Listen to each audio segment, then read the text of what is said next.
Ayah Resbob kembali disorot warganet, riwayat korupsi terungkap. Akhirnya YouTuber Adimas Firdaus alias Resbob ditangkap kepolisian setelah dilaporkan karena videonya diduga menghina suku Sunda viral.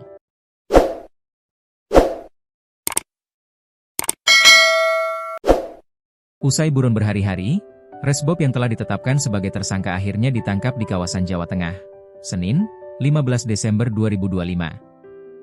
Kasus Resbob menghina suku Sunda memang sempat viral selama beberapa hari lalu. Bahkan kabarnya kediaman Resbob digeruduk massa hingga membuat sang ibu, Putri ketakutan dan mengungsi ke lokasi yang aman. Sementara itu sang adik, Muhammad Jana alias Big Mo juga turut kena sasaran teror dari publik. Halayak marah besar pada Resbob karena ucapannya saat live dianggap rasis.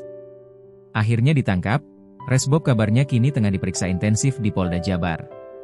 Kabid Humas Polda Jabar Kombes Pol Hendra Rochmawan menyebut pihaknya telah melakukan diskusi dengan berbagai pihak, termasuk tokoh masyarakat sebelum proses hukum terhadap Resbob dilanjutkan.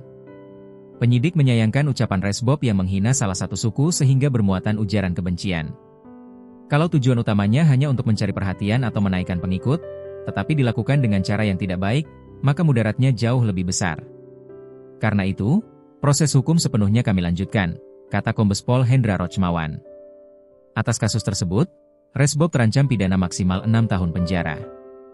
Resbob dijerat dengan pasal 28 ayat 2, Yungto pasal 45 ayat 2, Undang-Undang Nomor 1 Tahun 2024 tentang Informasi dan Transaksi Elektronik, ITE.